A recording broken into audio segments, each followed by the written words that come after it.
On June 15th, 2012, Film Courage attended a press conference for the new Woody Allen film, To Rome with Love. This audio is the entire 50-minute Los Angeles press conference featuring commentary from writer-director Woody Allen, actors Penelope Cruz, Ellen Page, Greta Gerwig, Alison and Allesandra Mastronardi. For more information on To Rome with Love, please visit sonyclassics.com/To Rome with Love. Mr. Allen, when you cast another distinct comedian in your movie like Roberto Benigni in this and Andrew Dice Clay in your next movie, how compatible are they with your style of humor? They don't have to be. I cast them because they're perfect for what I've written, and they don't have to in any way be compatible with me. I didn't think Roberto Benigni would be compatible with me. I thought that he would be, that I would have a difficult time with him, that he would be irrepressible, and I'd never be able to get his attention, and he'd be running around, and he'd be crazy, and I'd have to, but in the end, it turned out that he was quite intellectual, quite poised and quiet, and a pleasure to work with, and really had nothing to do with my kind of comedy. He just did his role, and it was quite easy, actually. And just replay? Well, I haven't directed him yet. That's next summer.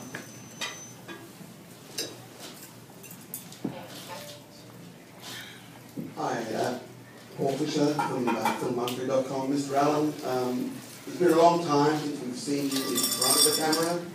Why at this particular point and for this particular movie did you decide you wanted to be in film? Only because there was a part for it. When I write a script, if there's a part for me, then I play it. If there's no part, as I've gotten older, the parts have diminished. I liked it when I was younger. I could always play the lead in the movie, and I could do all the romantic scenes with the women, and it was fun, and I liked to play that.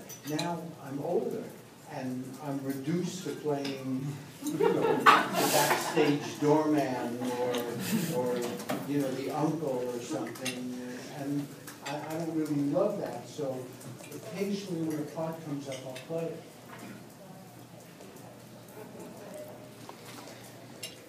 First of all, great job, everybody. Fantastic performances. This question goes out to Alison and Penelope. You were re-teaming with Woody Allen again. What is it about him that made you want to work with him over and over again? I could hear this.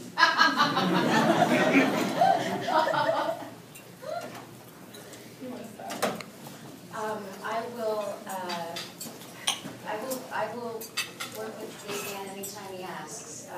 It's a joy and a privilege and such a civilized filmmaking environment. And I also appreciate the idea that films can be just because you want to do them, and that people want to see them. You'll make them even if they don't want to see them, and that's how I feel as an actor. I just like doing it. I'll act for anybody, and I'm very lucky that I've gotten a chance to work with this amazing man more than once. Me too. I feel extremely lucky. I've been a fan of his work since I was a little girl, and I was very happy, first of all, to meet him, to be able to spend time with him. He makes me laugh all day long, so I feel like the luckiest girl. I can spend time with him, and also I get to be directed by him, and he trusts me enough to give me these beautiful characters. And the only thing is that it's always too short, because both times I worked with him, I did it in 3 weeks. So I always want more.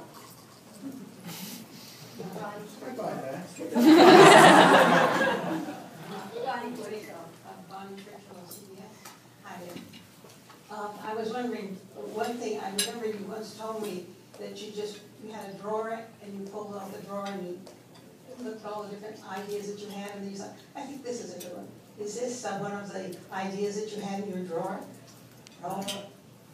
Yes, I have a lot of notes that ideas come to me in the course of the year, and down and throw them in a drawer in my house, and then I go and look at them, and many of them seem very unfunny and foolish to me.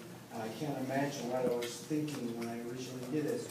But sometimes I'll pull out an idea like, there'll be a little note written on a matchbook or on a piece of paper that says, for example, a man who can only sing in the shower. And it'll occur to me at the time, this could make a funny story. And that's what happened with this. There were some ideas in this movie that did come out of the notes that I had given myself over the years. Time convincing Fabio to sign for to do this? Pardon me? Fabio, who played the part of the singer who in the shower, did you have a hard time convincing him, or did he understand it and he wanted to do it? Did he understand? Yeah. We searched for a long time to find somebody who actually could sing opera and could speak a little English and could act a little bit. And then all of a sudden we met this guy, and he was great. He had all those qualities. He lived in New York for a year of his life. He spoke English pretty well. He was a pretty good actor, and he had a lovely singing voice. And so we were very lucky.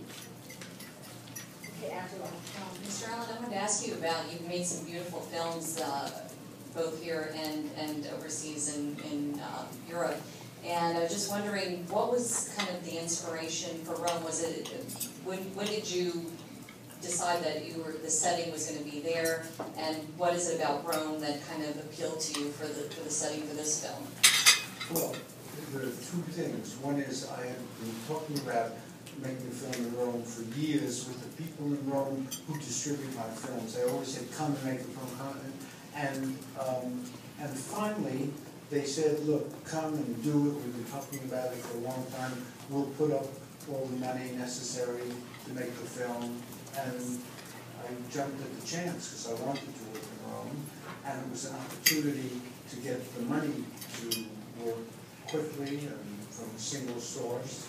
And so it came together like that. Hi. Todd Gilchrist, the Hollywood Reporter.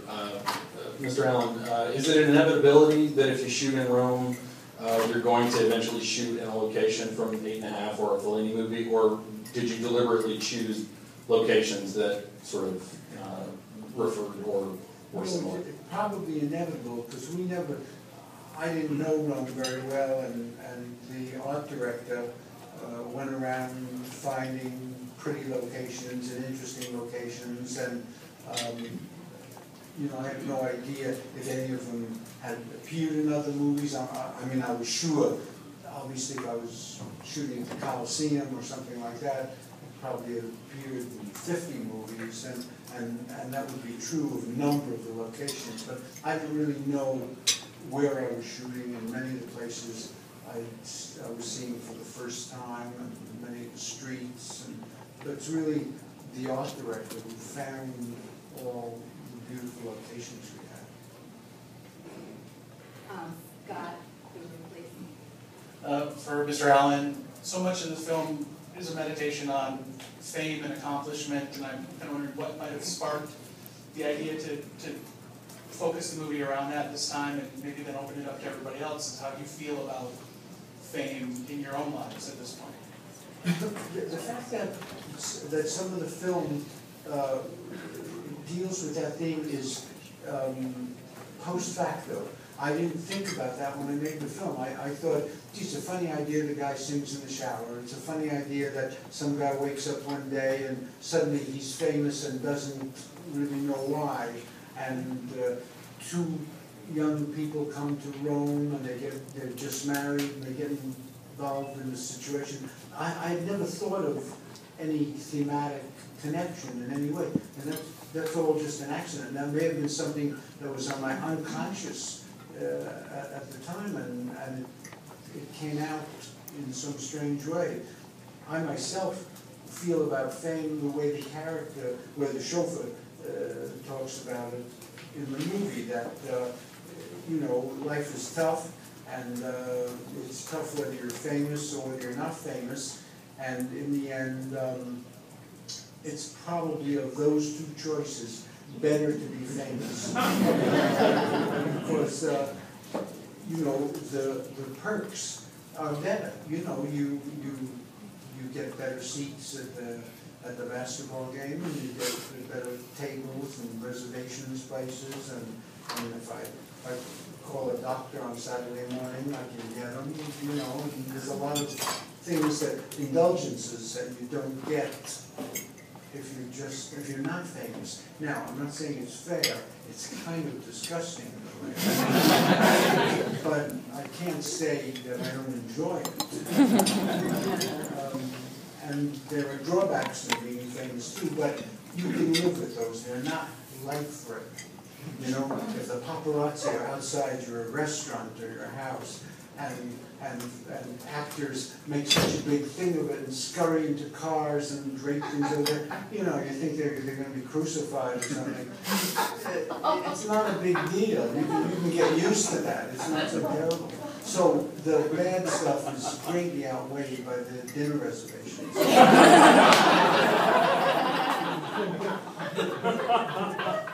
the other actors want to comment on that? Not that you want to follow that up. Yeah, how can you follow up Woody Allen? Okay, we'll go next to Jane. Mr. Allen, good afternoon. In addition to being an accomplished filmmaker, you're also quite an accomplished musician in your own right, and music always plays an important part in your films. It certainly does in this one as well. Could you talk about the importance of music in your movies and particularly in this picture? Well, I'm a big believer in music and movies. It covers a multitude of sins. Now, a great director, really great director, let's say like Ingmar Bergman, did not believe in music in films. He thought the use of music in films was barbaric, and it was his word. And his films are great enough so that he doesn't need any outside help. I need help. And I noticed right from the first movie I ever made in my life, Take the Money and Run, there were scenes in it that were just dying when I looked at them in the cutting room. And the editor, Ralph Rosenblum, said, put a piece of music behind it. And I was so inexperienced, I didn't, he said, here, let me just put this record on. And he put a record on, and all of a sudden, when I was doing something, and it was so boring originally, it came to life. It just, doing it to music just made the whole thing work. And ever since, I've been a big believer in supporting the action on film with the appropriate music.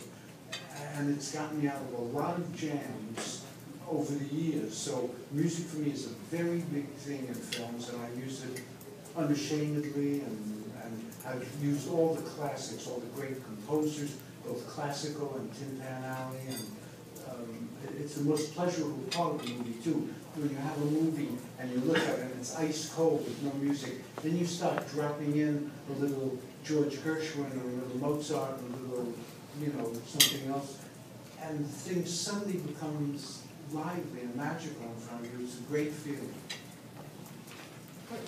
Hi, Mr. Allen. In the film, Alec Baldwin's character takes a trip down memory lane. If you could go back in time, what would you tell your younger self? What would I what? What would you tell your younger self?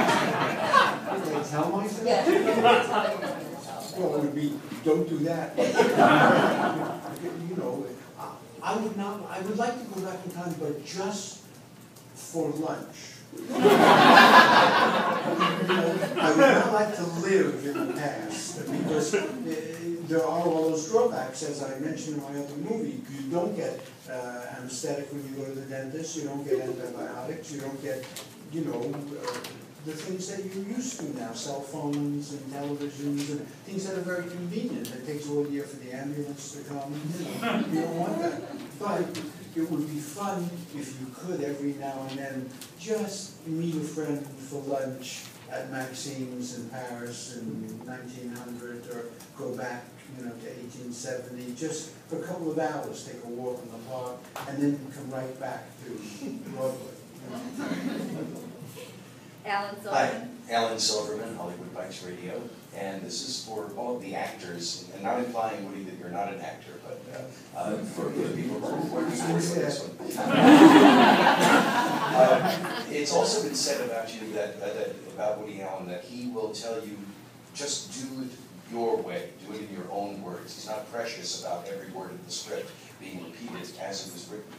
I'm wondering, your perspective on that, how freeing is that, or perhaps is it particularly frightening because of who's saying, do it your way, after what he's written? Anybody feels motivated by that? Allesandra, let's start with you. All right then. Well, in my case, it's different, I think, because my editor was an Italian, so we could say everything we want to say. He put later the subtitles, so for us, I don't think it's like a thing. I mean, but for me, I was glad because I really feel free to acting in a way that I feel the character. So I think it's a good thing for us. I don't know. I'm not that kind of actress, and I need to distraction to the lines. I don't know. I'm pretty glad to be free. And other way, with the subtitles, so I don't know. Alison? It was absolutely terrifying to be like, yeah, I can just say something else that's not on the page. I don't really like doing that. And it's a wonderful challenge and a totally exciting and terrifying thing to do. But you know, it's I am not a gifted wordsmith most of the time, and so I do remember times just, you know, staying up at night going, oh my god, oh my god, oh my god, oh my god, oh my god. But it is a joy as well. Penelope? Yes, he gives all this freedom, which is very liberating. At the same time, it feels like a big responsibility because you don't want to ruin anything, and especially when you are working in a different language. Like in Barcelona, Javier and I, he gave us the thing in English and asked for us to translate it however we wanted to, the way our characters would speak, and we don't know if he was going to be angry with that when he got the translation of what we were saying, because we were swearing every 3 words. But apparently he was happy after. But he gives us a lot of trust in the actors. Alan? Oh, I think I feel very similarly with Alison. I think, yeah, especially when you're reading the script that it's so good, and like there's already such natural fluidity to what you're saying, what you're doing. I don't think there are that many instances where you feel unnatural or necessarily that uncomfortable, but it is nice to have that sensibility or flexibility or comfort in talking to him, I guess, when that moment arises. But there's already such fluidity to these words.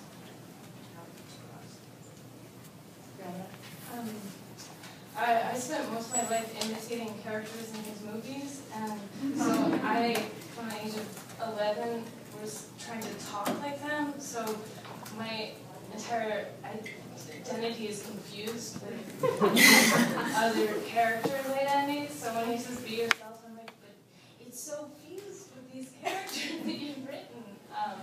So for me, I just was excited. It was hard for me to change the words, and because I love them so much, but also because just his idea of humans and the characters he's written are so big in my mind.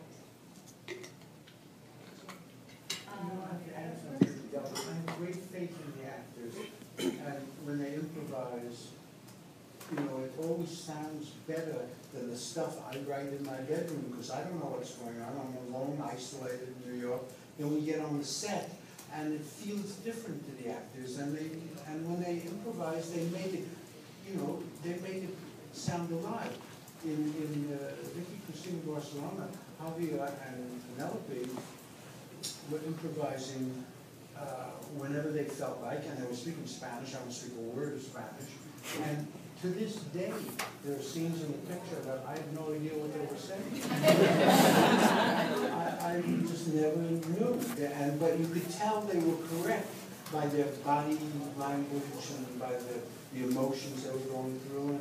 And I never had to know. You know, assumed they knew what they were doing, professional, and I was ready.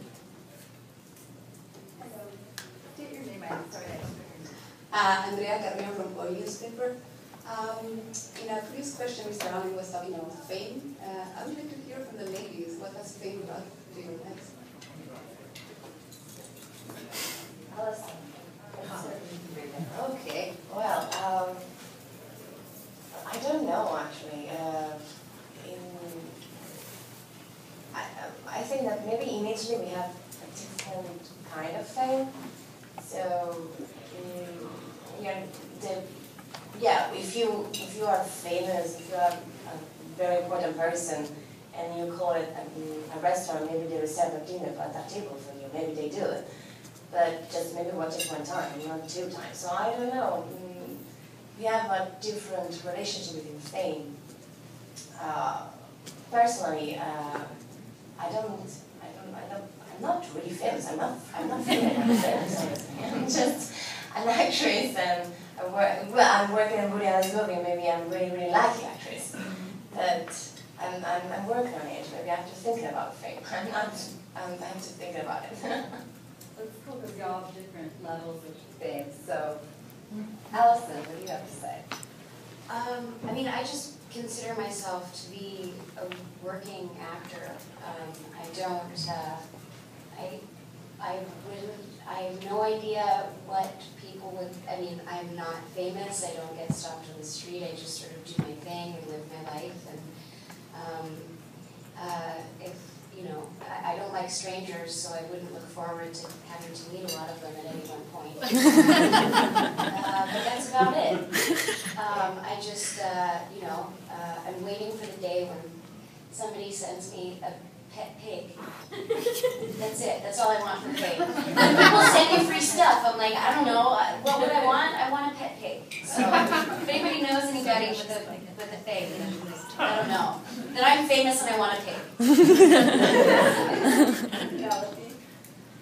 So I don't know. We were talking about it this morning. The only good real thing that I've taken out of it is to experience it in first person, to really realize that there is no real happiness that comes out of it. Because you know the theory, but when you are going through it, you say, okay, there is really no real happiness added to your life because of that. And I agree with Woody that the advantages are very unfair and disgusting, but I also think that some of the disadvantages are pretty tough and difficult to deal with, to the point where sometimes I have questioned if I want to continue this job because of that. Because I don't care if they take pictures of me, but when they take pictures of your family, or write about your family, or especially when it's about children, that I can't tolerate it. And depends on the country where you live, children are more protected that way. In the States, there is no protection. You can show faces of children. So I'm 100% against that. All the magazines have these few pages in the magazine dedicated to the children of it. And it's not a handbag. No. So that is a really, I don't care if they take pictures of me, but that goes into a different territory that is that should not be allowed. Alan? I don't know what to say, it's like, I'm an actor because I love to act, and first and foremost, that's what I'm always thinking about. And I sort of, it's not that I forget about it, but it's like, the transition occurred after that juvenile, I guess, and so then there's definitely a transition that one goes through, who knows who the heck you are, to a few more people know who you are, of course. And then, it sort of just balances itself out. And then sometimes it comes up, it's like a movie's coming out, but then it sort of fades away again, and I just sort of go about my life, and I don't tend to really have much of an issue, but I think it's also because I'm just blind, and don't experience things like in the way certain friends do, or I imagine that Penelope has on her plate in that way. So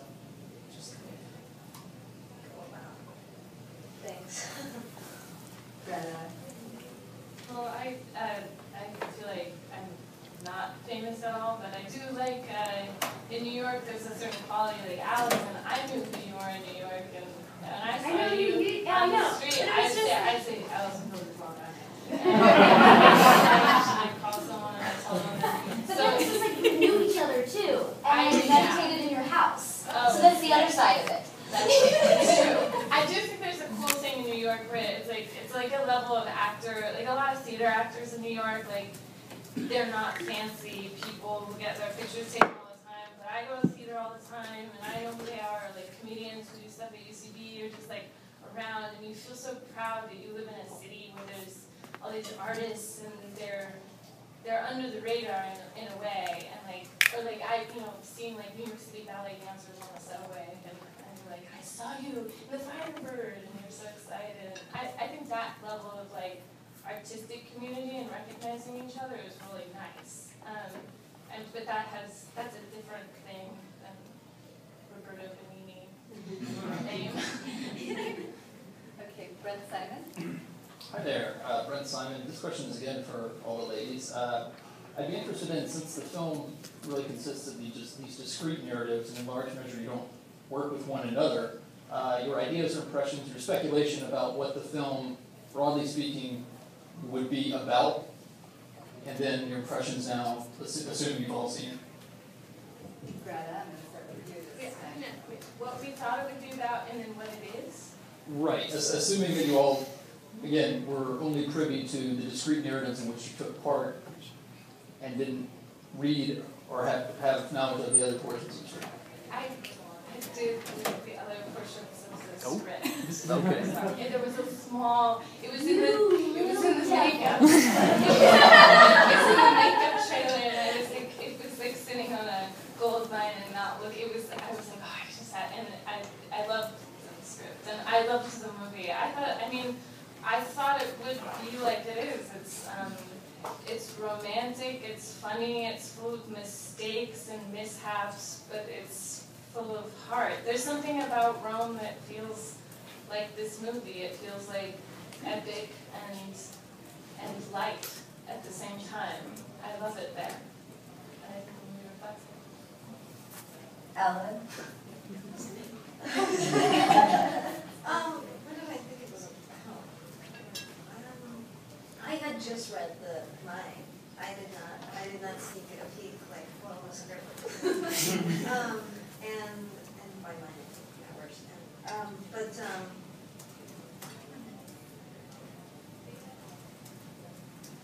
don't know if I was even looking at it in that way at the time. I mean, that might sound absurd, but I think I was, approaching this character I had to play in the situation that she finds herself and her dynamic within it, and I was just doing my best to pull that off because I was nervous about it.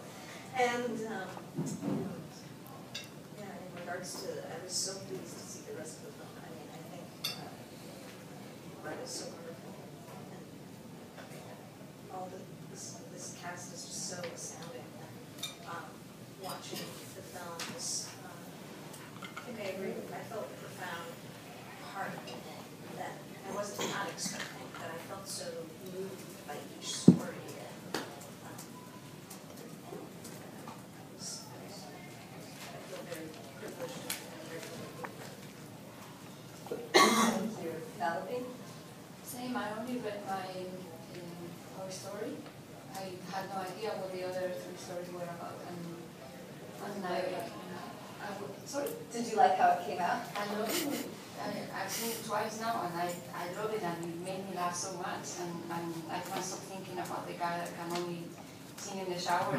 It's one of Woody's best performances. He makes me laugh so much in the movie. His face when he's listening to him singing is priceless. I can't take that face out of my brain. It's great. I saw it for the first time last night, and it was, what a joy. It's so rare that you go into the cinemas now and you walk out like happier and lighter than you did when you walked in. And I had a sense, there are all these brilliant kind of humorous short stories all kind of intertwined, and they each are standalone, could be standalone short films, so it's sort of a wonderful thing where it doesn't really kind of matter what everybody else is doing. You just sort of go like, they got their stuff, I gotta focus on whatever the heck I'm trying to do. But to see it all come together in this amazing format of not knowing who's gonna come around the Roman corner, what actor, whether Roberto Benigni's gonna like jump out. It's just an exciting, wonderful film to watch. I couldn't be more happy, grateful, honored to, be in it also. Allesandra? Oh, well, last night was my third time, so I always enjoy the movie. Every time that I see the movie, I discover something much more beautiful and funny, and that's so amazing. And I knew I just my Gibson, and when I went on set, I discovered that I was with Cruz in the same episode. So for me, it was amazing. And at the same time, Alec Baldwin was on the movie. So every day was a big experience with it because I didn't know anything about that. And I really enjoyed the movie, even because two of my big dreams are together. Woody Allen and Rome, that's my two big dreams, and in the Italian language too, because I was so curious, because I never seen a movie with an American language and Italian language together. And that's great for me, because, Italian language maybe is the last language in the world. I don't know, maybe it's Spanish, French, now maybe Chinese. So the Italian one is one of the last ones. So it's a great thing for us. And it's so amazing and magic, this movie. Penelope, I was wondering, when you play these sort of quirky and provocative characters, do you kind of create a backstory in your mind for them? And what was the coolest part about this character other than the wardrobe? I was looking around in some parties in Cannes, looking for inspiration, and different places where we didn't talk about any particular woman. It was just there on the page, and I created this Anna Mili that says everything she thinks comes out of her mouth. She doesn't have a filter, and I love that because she's the opposite of where I am. I want to be like that, but I am much more of a control freak. So I love playing characters that are so free. Do and say whatever they feel every day of their life. It's very refreshing to play someone like that. Jackson. Woody, the film includes so much sort of slapsticky humor and absurdist kind of sight gags and things like that, and in that regard it feels like a throwback to some of your earliest films. And I'm wondering what inspired you to sort of return to that approach to comedy at this point in your career? Those stories that make up To Rome with Love, a terrible title, incidentally. My original title was The Bop Decameron, and nobody knew what the Decameron was. Even the Italians didn't know. Then I changed it to Nero Fiddles, and half the countries in the world said, well, we don't know what that means. We don't have the expression, and you do go through this in a number of movies. So finally I settled on a generic title like The Room of Love, so everybody would get it. And the stories in this picture are just require that in the telling of those stories, a certain amount of that broader slapstick kind of humor. Not much of it, but a certain amount of it is required. It's just, you can't tell the story and avoid, you just can't tell the story properly without doing that. So I had to do it. And I don't mind. I mean, it's fun. I like broad comedy, and if I had an idea tomorrow for a film that was all slapstick and broad comedy, and it was an idea that interested me, I would not hesitate to do it. Because, I enjoy watching those kind of films too. Definitely, I don't have anything, so sorry. Say your name? Courtney? Oh, Courtney was that to it. Okay, this is for Woody. I think you really mastered the art and study of relationships in your films throughout the years, and I was wondering what you would say is the greatest lesson you've learned about love.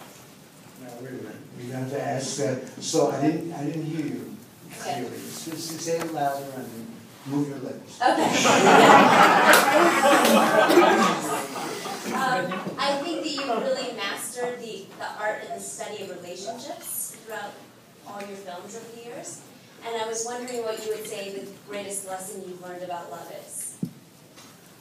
Well, I was saying to someone else before that about the important things in life, you never learn anything. You know, you can learn technological things, you can learn about specific things, but you can't, the real problems that people deal with in any subjects, existential subjects or romantic subjects, you never learn anything. So you make a fool of yourself when you're 20, you make a fool of yourself at 40, at 60, at 80. The ancient Greeks were dealing with these problems. They screwed up all the time. People do now. All over the world, relationships between men and women are very, very tricky and very difficult, and you don't learn anything. It's not an exact science, so you can't learn anything, and you're always going by instinct, and your instinct betrays you because you want what you want when you want it. And, you know, so it's very tough going, and most relationships don't work out and don't last long. When they do work out, and when you see one that's really lovely, it's a rarity. It's great that two people with all their complex, exquisite needs have found each other, and they all the wires go into the right places, and it's, you know, it's great. So I've learned nothing. Years and years of failure. I've not got anything to say. No wisdom. Devin Faraci. Mr. Allen, in this film, your character equates retirement with death. Is that how you feel as well, or do you see a future where you step away from the camera? And you know, retirement is a very subjective thing. I was saying this before, that there are guys I know that retire, and they're very happy. They, you know, they travel all over the world, they go fishing, they play with their grandchildren, they, you know, all that kind of stuff, and they never miss work at all. And then there are other people, I'm one of that kind, that likes to work all the time. I just like it. I can't see myself retiring and, you know, fondling a dog.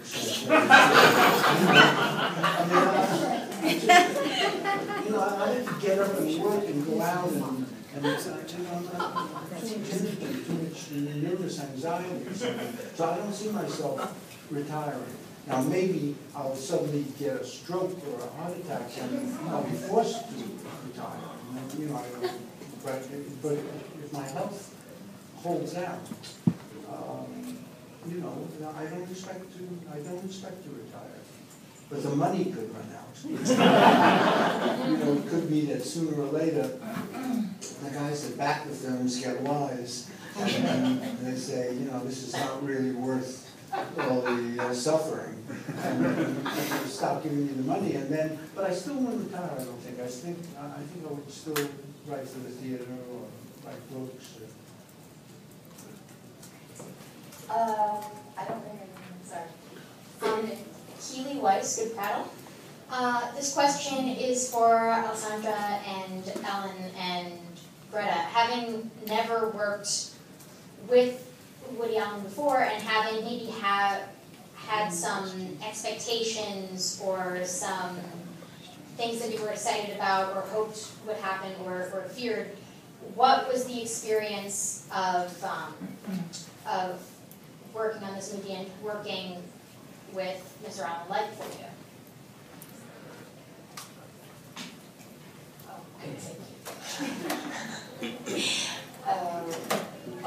I think I realized everything in the next year.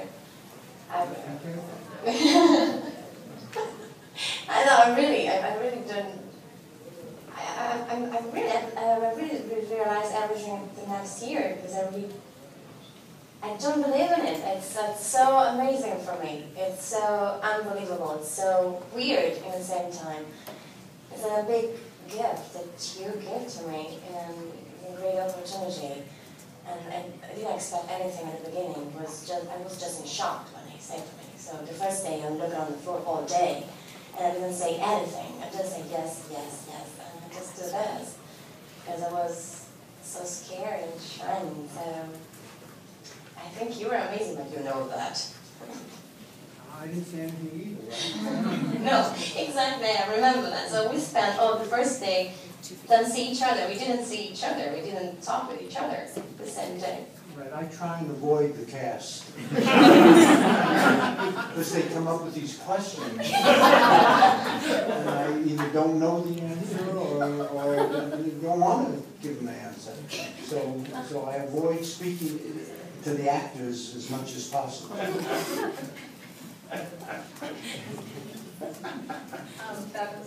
Beverly Code, Santa Monica Mirror, and Splash magazines worldwide.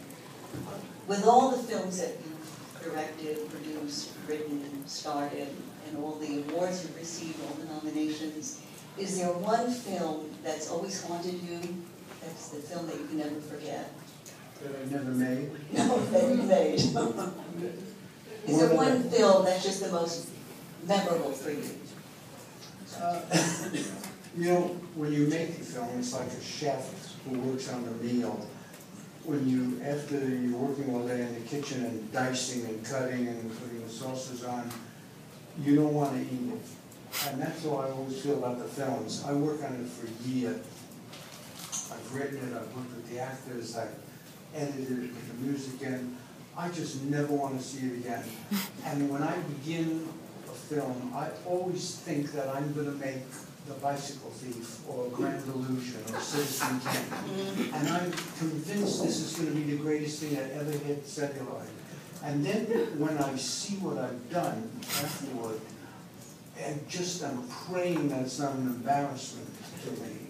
And so I've never been satisfied or even pleased with a film that I've done. I make them, I'm finished, I've never looked at one after. I made my first film in 1968, I've never seen it since.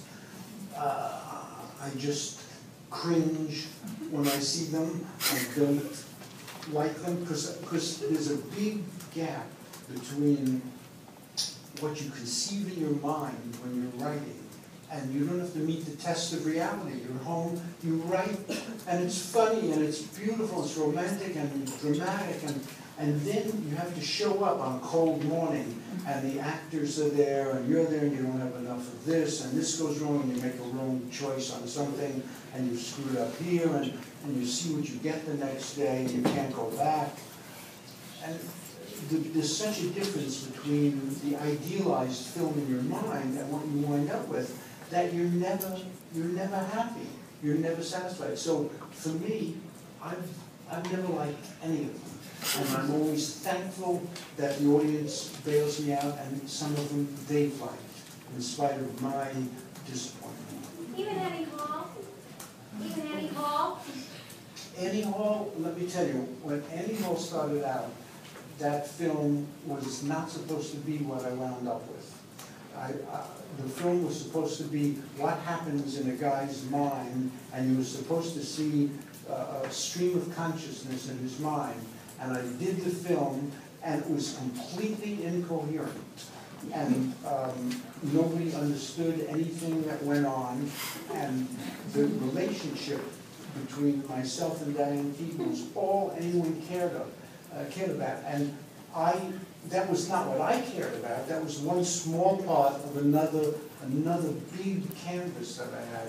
And in the end, I had to reduce the film to just me and Diane Keaton and that relationship. So I was quite disappointed in the end of that movie, as I was with other films of mine that were very popular. Hannah and her Sisters was a big disappointment because I had to compromise my original intention tremendously to survive with the film.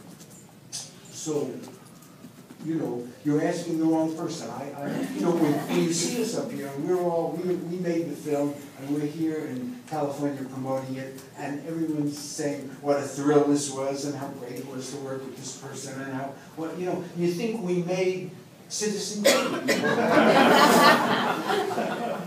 But it always sounds this way at a promotional thing. In the end, you'll see the film, or you've seen the film, and you draw your conclusion from it. But, it's always, to me, less than the masterpiece I was certain that I was destined to make. Hi, Mr. Allen over here. Great pleasure, first of all. So much of the movies that I love, which this one does so well, is explore, to me anyway, fantasy and things that you, in your wildest dreams, would ever expect to happen to you. I know you said with Fame it wasn't necessarily something you thought about when writing. Was kind of fantasy and these big dreams part of that? And what are your thoughts when you look back? Do you see that fantasy element? The fantasy of the stories, these all the characters and situations that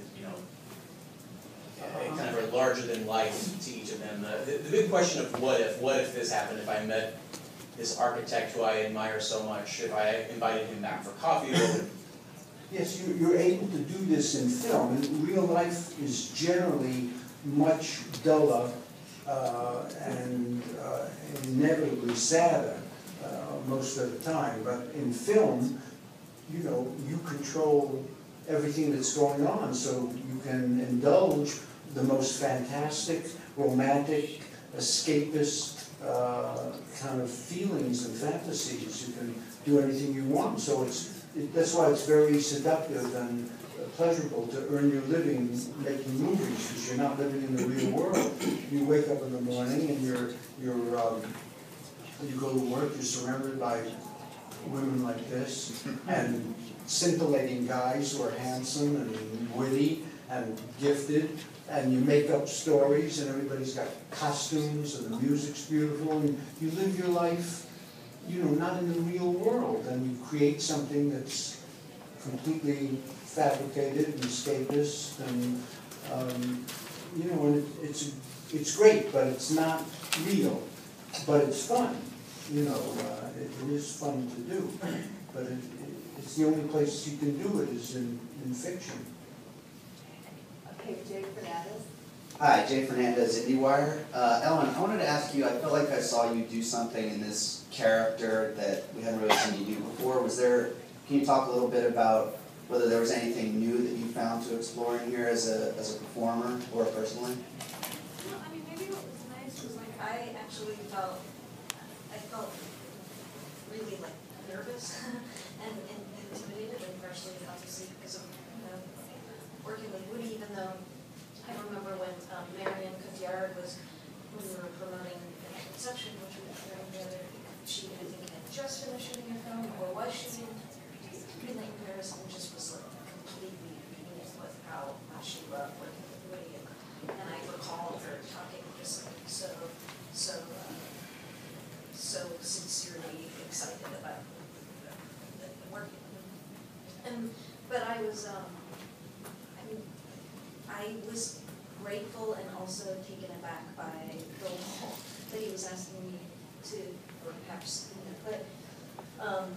And I don't know, I just was grateful for the opportunity to do something that felt different for me, as I'm sure that every actor at this table will say is always a wonderful opportunity when someone is giving you that.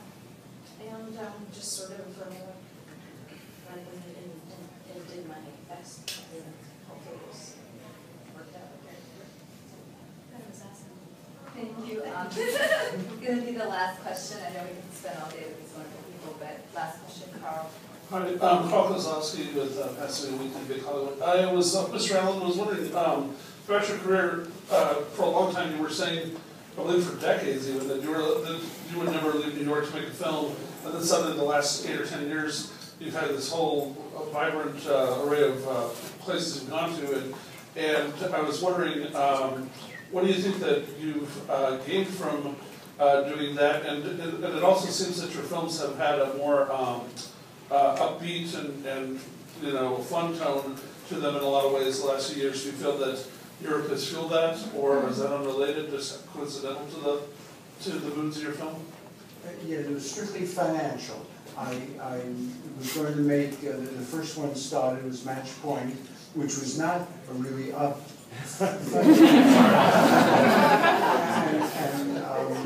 But they gave me the money to make it in London, and so I was happy to make it there. And then I found that other countries started calling me. Barcelona wanted me to make a film, and then Paris and Rome, and I get calls from countries that ask me to come and make films there. So it's an interesting experience, and the change of venue cannot do anything but help.